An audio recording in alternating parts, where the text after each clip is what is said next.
35ኛው የዘር ማጥፋት ከሰሜን የሚነሳ ንፋስ ይባላል። ለማቆም የህዝብ ኃይል ያስፈልጋል።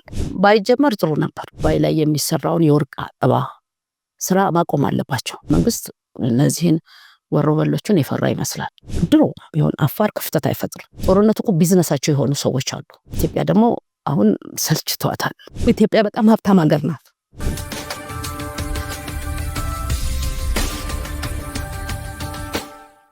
ከታሪክ አንጻር ስናየው ይሄ 35ኛው የዘር ማጥፋት ነው። ከቀዳማዊ ምኒልክ ጀምሮ ዘረደሸቱን ብዙ አሰቃይተው ገለው ያሁኑ አይነት ፍጅት አድርገው ያው ኩዴታ አድርገዋል።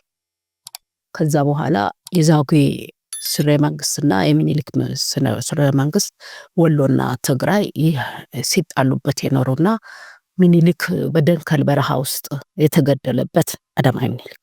ከዛ በኋላ ዛጉዌ ከዛ በኋላ ግን በየምዕተ ዓመቱ 125 130 150 የሚደርስበት ጊዜ አለ። በየምዕተ ዓመቱ የዘር ማጥፋት አለ። ከሰሜን የሚነሳ ንፋስ ይባላል። በአጼ ዮሐንስ አሁን እንግዲህ መጨረሻው ከዚህ በፊት የነበረው በአጼ ዮሐንስ ጊዜ ወሎን እና ጎጃምን ያጠፉበት ጊዜ ነው። አሁን እንግዲህ ደግሞ መላው ኢትዮጵያ ላይ ቀለበት ሰርቶ የተነሳ ጦርነት ነው። ለማቆም የህዝብ ኃይል ያስፈልጋል። አዋቂ ሰዎች ሊነጋገሩበት ይገባል። ምሁራኖች ሊያወሩበት ይገባል በዚህ ጉዳይ ላይ እንጂ 35ኛው የዘር ማጥፋት በእኛ መስክ ባይጀመር ጥሩ ነበር። ባይጀምሩት በተለይ ወያኔ የምንበለው ወይም ትግራይ እንበላቸው ባይጀምሩት መልካም ነበር። አሁን ግን ቀለበት ሰርቷል። ለምሳሌ ትግራይ ላይ አይደለም ወይም ሰሜን ላይ ብቻ አይደለም፣ በኢሳሁ ውስጥ ገብተዋል። በሐረር ውስጥ አሉ። ከዛ አርሲ ውስጥ አሉ። ሰንሰለታቸው እዛ ደርሷል። ባሌ ውስጥ አሉ። ጉጂ ውስጥ አሉ። ከዛ ደግሞ ያልፍና መቶ ምዕራቡ ላይ ወለጋ ውስጥ አሉ። ከዛ ምዕራቡ ላይ አሁንም ቤንሻንጉል ላይ ያሉ ዓለም አቀፍ ጦርነት ነው የሚያስነሱ። የሚያማክርም የለም፣ ይሄንንም የሚተነብይ የለም። በጣም የሚገርመው ነገር ቤንሻንጉል ላይ ያለው ዓለም አቀፍ ጦርነት ያስነሳል። እስከ መሪዎቹ የሚሰሩት ስራ እኔ ቤንሻንጉል ላይ መድኃኒት ለቅም ነበርና ሰሚም የለም። ከቤንሻንጉል በኋላ ከፋል፣ ጋምቤላ፣ እነዚህ በሙሉ ቀለበት የሰራ ጥፋት አለ። ስለዚህ እሱን ለማምከን የኢትዮጵያ ህዝብ ቤት ለቤት መተያየት አለበት። አለበለዚያ ግን ጦርነቱ ለጊዜው ሊሰንፍ ይችላል። ጎሬላ ሆኖ አንዱ አንዱን እየገደለ ያው ዘር ማጥፋቱ ይቀጥላል። እሱ እንዳይቀጥል ግን ለምሳሌ ቤንሻንጉል ላይ አባይ ላይ የሚሰራውን የወርቅ አጠባ ስራ ማቆም አለባቸው። ይሄ ባህላዊ የወርቅ አጠባ ለምን ሜርኩሪ ኮንትሮባንድ ይገባል። ያን ሜርኩሪው እዛ ላይ ያጥቡትና አባይ ወንዝ ውስጥ ይገባል። አባይ ወንዝ ደግሞ ሄዶ ሜዲትራኒያን ላይ ከደረሰ ኢትዮጵያ ላይ ከፍተኛ ማዕቀብ ይጣላል። አሁን ይሄን ስራ ነው እየሰሩ ያሉት እነዚህ ሰዎች። የነሱ ሰዎች ናቸው እዛ ውስጥ የሚሰሩት፣ እነሱ ያሰለጠኗቸው ሰዎች ናቸውና 30 ዓመት በላይ ጥናታቸውን አጥንተው የገቡበት ጥፋት ነው።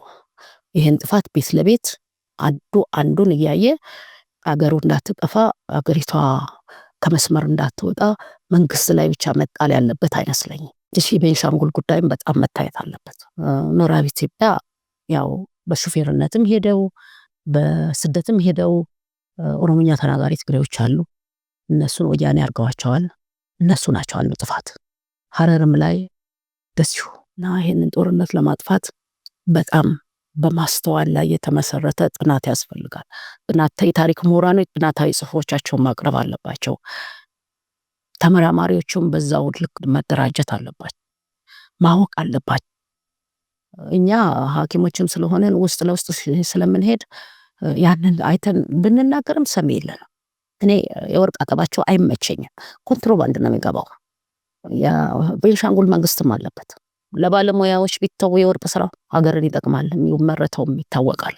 ተፈርተው እንዴት ነው ዱርዬ እንዴት ይፈራል? ሁልጊዜ ፈርተዋቸው የሚኖሩ ይመስለኛል። መንግስት እነዚህን ወሮበሎችን የፈራ ይመስላል። አሁን ለምሳሌ አርሲ ውስጥ ከረዩ ውስጥ እሱ ናቸው ያሉት። እውነት የከረዩ ህዝብ ሰው ገዳይ አይደለም። አርሲም ሰው ገዳይ አይደለም። የባሌም አይደለም። በቃ እዛ ውስጥ ገብተዋል። ኦሮምኛ ተናጋሪ ናቸው፣ ሶማሊኛ ተናጋሪ ናቸው። እና ትንሽ አስቸጋሪ ይሆንበታል መንግስት። እና ለመንግስት መተው የለብንም። ልክ አሁን ዘመቻው ላይ እንደተቀላቀል እዚህም ላይ ተቀላቅለን ለአንዴና ለመጨረሻ ጊዜ ይህን ጦርነት ማቆም አለበት። አለበለዚያ እየተነካ እየተሸመገለ የሚቆይ ከሆነ የተነቃነቀ ጥርስ ካልወለቀ አያርፍም። እኔ የአፋርን ህዝብ አደንቃለሁ። ከአፋር መማር አለብን። ድሮ ቢሆን አፋር ክፍተት አይፈጥርም። በጣም ጠንካራ ህዝብ ነው። ኢሳሁ ላይ ስንሄድ ሰፊ ቦርደር አለ ኢንዲያኖች። ይሄንን ትውልድ እኮ በዚህ በ30 ዓመት ውስጥ አበላሽተውታል። ሌብነት፣ ጉበኛነት፣ ውሸት፣ ይሄ ሁሉ ኃላፊነት የመንግስት ላይ ነው። ለምሳሌ ዋሽቶ የሌለ ያልገባ ወታደር ገብቷል ብሎ ጮሆ ህዝብን ማስነሳት፣ ይሄ ከውሸት አንዱ አካል። አሁን ብዙ ላይ ስናየው ብዙ ወታደሮች የላቸውም እነዚህ ሰዎች፣ ጩኸት ነበር። እና የተረጋጋ ህዝብ መፍጠር ያስፈልጋል። መሪዎች ለምሳሌ የቀበሌ መሪዎች፣ የወረዳ መሪዎች፣ የክፍለ ከተማ መሪዎች እርዳታ ላይ ብቻ መተኮር የለባቸውም። እርዳታ አንጡ ብሎ ህዝብን ማስጨነቅ ብቻ ላይ መሆን የለበትም። መንግስት የሰውን አቅም ያውቃል። የህዝብ ደግሞ የራሱ አቅም አለው፣ አይከለከልም። ሌብነትን ማጥፋት ነው። እኔ ከእንትኑም የታዘብኩት ነገር፣ ከእርዳታውም የታዘብኩት ነገር፣ ጦርነቱን ለማቆም ከሚደረገው ነገር ከታዘብኩት አይቀር እዛ ውስጥ ወረው በሎችም አሉ። እና እሱን ማጥፋት አለበት። እሱ ሲጠፋ ጦርነት ይጠፋል። ጦርነቱ እኮ ቢዝነሳቸው የሆኑ ሰዎች አሉ። እና የጦርነትን ቢዝነስነት፣ የጦርነትን አስከፊነት ሳይሆን ጥቅሙን ነው የሚያስቡት። እንደማይጠቅምና አገርን እንደሚጎዳ ማስተማር ያስፈልጋል። ካላስተማር ነው ሰው እየረበሸ ይኖራል። ከዛ ወጣቱ ላይ መሰራት አለበት። ወጣቱ ተበላሽቷል። ጫት ቃሚ ነው። ጫት ካልቃማ አይንቀሳቀስም፣ ጭንቅላቱ አይሰራም፣ ድራጊስት ነው። ከዛ በኋላ ደግሞ ያንን ሲያጣ ደግሞ ወደ ሌብነቱ ይሄዳል። ጦርነቱ ሲነሳ በዛ መካከል የሚዘርፈውን ነው የሚያስበውና ወደዛ ገብቶ ማስተማር ነው። ይህን ያክል ግን ጉልበት ኖሯቸው መንግስትን ይጎዳሉ ብዬ አላስብም። አሁን እንትናቸው ተበልቷል፣ ታውቆባቸዋል ብልጠታቸውና ህዝብ ከመንግስት ጋር መሆን አለበት። በዘር የተከፋፈለውን አንድ ፖሊሲውን ማውጣት ያስፈልጋል። ኦሮሞ፣ አማራ፣ ትግሬ ለምን ብሎ የሚለውን በጠቅላይ ግዛት ድሮ እንደነበረው ቢያደርጉት አሁን የምናያቸው ጥፋቶች አይፈታም። እንግዲህ እሱን ለማድረግ ብዙ መንገድ መሄድ አለባቸው፣ ማስተማር አለባቸው። ያንን በአንድ ቀን የሚሆን ነገር አይደለምና ማስተማር መማር አለበት። እኔ ግን ሁሉም ጋር ስለሚደርስ ይሄ ጦርነት በግድ ሰሜን ላይ ብቻ አይቆምም። ምክንያቱም እንዳልኩ ቀለበት ሰጥቷል። ያንን ቀለበት እየቀረጠፈ መጣል አለበት መንግስት። ያንን ቀለበት ለማበጠስ ደግሞ ህዝብ ያስፈልገዋል። ህዝቡ መተማመን አለበት። እና ለምሳሌ ሶማሌ ላይ ያለው ተጠናክሮ እንዲህ አይነቶችን የሚያያቸው ምልክቶች ማስወጣት አለበት። ኦሮሞም ላይ ያለው ኦሮሞዎቹ ያው የኦሮሞ የገዳ ስርዓታቸው አለ፣ የራሳቸው የሆነ አካሄድ አለ። ከዛ ውጭ የሆነው ነገር ትክክል አይደለም ብሎ ማስወገድ አለበት። ያኖረው ያነዋ።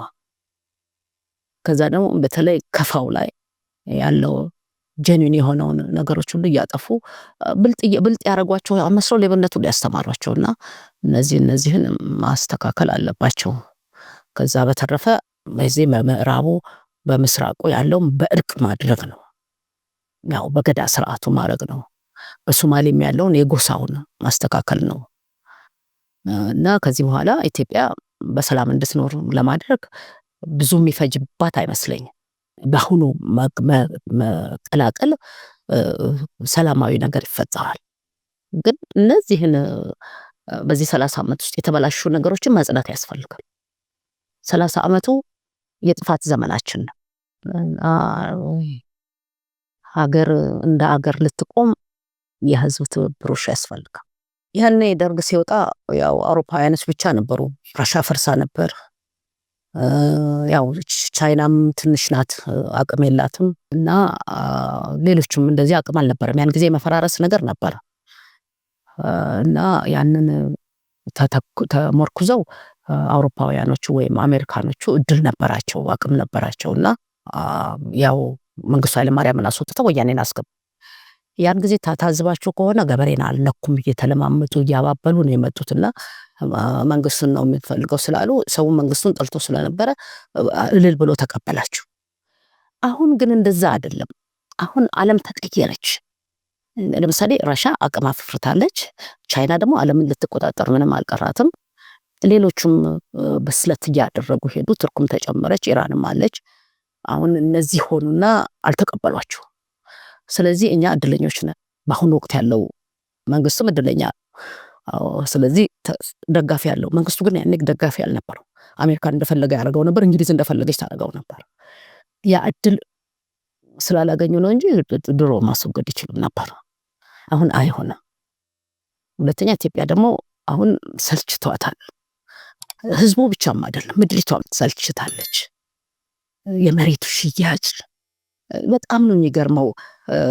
በዚህ ጊዜ በዚህ ችግር ወቅት መንግስትን ይሄን አድርግ ማድረግ ማለት አንችልም። ግን እንዴት ነው እሱ በሀገርህ በተወለድክበት በተፈጠርክበት ሀገር ላይ የዚህን ያህል ግሽበት? በቃ ሌብነቱን በሙሉ መሬት ላይ አድርገውታል። ከዛ ባንኩ ላይ አድርገውታል። ባንኩ ተዘርፏል፣ መሬቱ ተዘርፏል፣ የሰው ጭንቅላት ተዘርፏል። ምንድን ነው ያልተዘረፍነው ነገር? ሰው እኮ ወርቅ ምናምን ሊል ይችላል። አእምሮ ከተዘረፈ ምን ዋጋ አለው? እና እዛ ላይ መንግስት እድል መስጠት አለበት። ምሁር ደግሞ እንትን ብቻ አይደለም፣ አሜሪካን ሀገር የተማረ ዲግሪ ያለው ብቻም አይደለም። እዚህ ካፒታል ያደረገ ብዙ ሰው አለ። የስራ ልምድ ያለው እውቀት ያለው እድሜም እውቀት ነው እኮ። እና እዛ ላይ መጠቀም ይችላል መንግስት። አንተ ዲግሪ የለህም ብሎ ማባረር ሳይሆን ስንት ዓመት ሰርተሃል፣ የስራው አሰራር ምን ያህል ነው በሚለው ማሳደግ ይችላል። ሌብነቱን ማጥፋት ካላጠፋ የራሱም ይዘረፋል መንግስት። ሁለተኛ ወደ ግብርናው ማተኮር አለበት። ከዛው ጋራ የትምህርትን የነዚህ ብዙ ነገሮች አሉ። ብዙ ነገር ወደ ኋላ ሄዳለች ሀገራችን፣ የለችም ማለት እንችላለን። ያው ህዝቡ ነባር ህዝብ ስለሆነ ነባር አመለካከት ስላለው ነው እንጂ ባለው ነገር በጣም የተጎዳች ምድር ናት። እንግዲህ ከንጉሱ ከሞቱ በኋላ ንጉሱ ከስልጣናቸው ከወረዱ በኋላ መንግስት የለንም ማለት እንችላለን። የተሻለ ነገር ያለችን በዛች በ57 ዓመት ውስጥ እሳቸው የሰሯት ናት። ኢትዮጵያ በጣም ሀብታም ሀገር ናት። ማዕድኗ፣ እጽዋቷ ሁሉም አልተሰራበት። እንድንሰራ ልብ ይስጠን ነው ለመስራት። ሁለተኛ ሁሉም ኢትዮጵያዊ ህፃን አዋቂ ማንኛውም ኢትዮጵያዊ ምንም ይሁን ደሃ ይሁን ሀብታም ይሄን ጦርነት ለማቆም ጎረቤቱን ይመልከት። ሩቅ መሄድ የለበት። አጠገቡ ያለውን ሰው ነው መመልከት ያለበት። ጦርነቱ የሚቆመው በማየት ነው፣ በመታዘብ ነው። እና ነጭ እግር ይኖረን፣ ነጭ ንጹህ እግር። የምንረግጣትን መሬት እንወቃል። ክብር ያላት ናት። ሰው ተገድሎ የሚቀበርባት የሚታረድባት ሳትሆን ተሰርቶ የሚበላበት አገር ነው መሆን ያለባት።